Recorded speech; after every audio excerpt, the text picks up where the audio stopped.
आम नागरिकों के हितों के लिए महानगर पालिका द्वारा अभय योजना की शुरुआत की गई है, जिसे मुंबई से सटे ठाणे जिले के अंतर्गत आने वाले उल्लासनगर इलाके में 1 महीने के लिए लागू करने का फैसला किया गया है। और यह फैसला किया है ठाणे जिले के पालक मंत्री और महाराष्ट्र के कैबिनेट मंत्री एकनाथ शिंदे ने।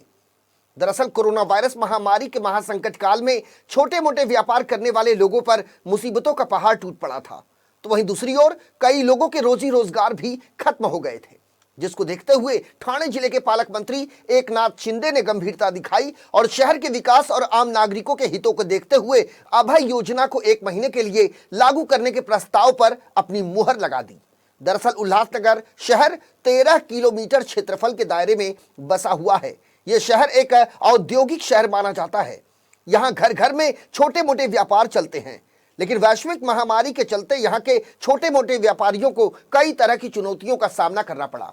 इन सभी को ध्यान में रखते हुए उल्लासनगर जिला प्रमुख राजेंद्र चौधरी ने शहर में अभय योजना लागू करने के लिए मनपा सभागृह में एक प्रस्ताव पेश किया था, जिसे सर्वसम्मति से पारित कर लिया गया। वहीं मनपा प्रशासन ने उस प्रस्ताव को विखंडित करने के लिए उसे शासन के पास भेजा, जहां जिले के पालक मंत्री एकनाथ शिंदे ने शिवसेना शहर प्रमुख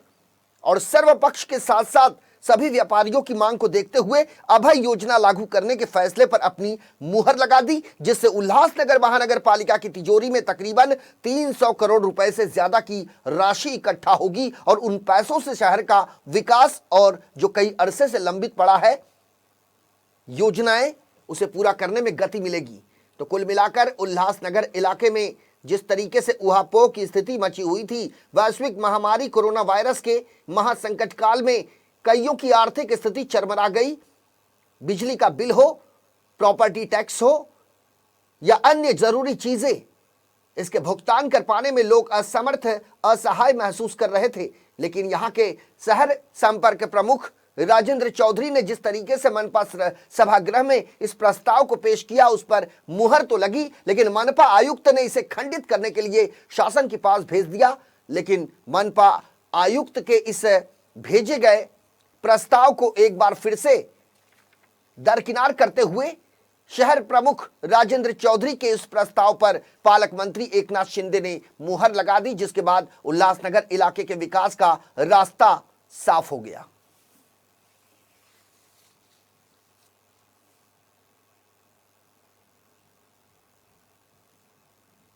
महाराष्ट्र सरकार के आदेश के अनुसार महाराष्ट्र सरकार की जो गाइडलाइन है उसके मुताबिक उल्लासनगर महानगर पालिका का कामकाज चलते, बल्कि आयुक्त यहाँ महानगर पालिका के बॉस है, तो महापौर भी यहाँ पर महापालिका के एक संस्था के प्रमुख है।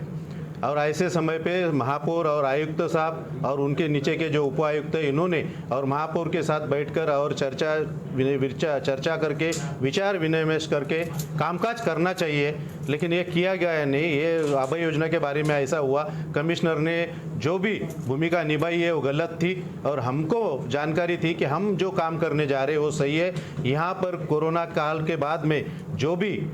लोगों के ऊपर संकट आए, जो भी लोगों को तकलीफें आई, वो तकलीफ आने के बाद हम उनको कुछ तो भी न्याय देने का है, उनको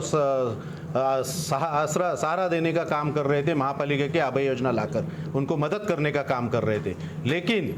यहाँ पर जो कोई भूमिका प्रशासन ने ली थी वो भूमिका बराबर नहीं थी। और आज जो भी कुछ हुआ है, जिन लोगों ने टैक्स भरा है, जिनके पास से जबरदस्ती से वसूल किया है, उनको उनका न्याय मिलना चाहिए। उसके बारे में प्रशासन जवाबदार है। हमारे से जो कुछ हो सकता है उसके लिए हम लोगों को मदद करने के लिए तैयार है। और ये अभय योजना जैसे ही शुरू हो जाएगी, मैं आपके माध्यम से यहाँ के शहरवासियों को अपील करता हूँ, अभय योजना शुरू होने जा रही है, आप अपना जो भी टॅक्स बकाया है वो तुरंत भरिए। खरं म्हटलं तर अभय योजना लागू करावी याकरता माननीय उल्हासनगर शहराचे शहर प्रमुख राजेंद्र चौधरी साहेब यांनी अशासकीय प्रस्ताव आणला होता आणि तो महासभेच्या पटलावर ठेवला होता। महासभेच्या पटलावर ठेवून सर्व संबंधितांनी तो ठराव आम्ही पास केला होता की अभय योजना ही लागू झाली पाहिजे, कारण शहराची हालत खराब होती,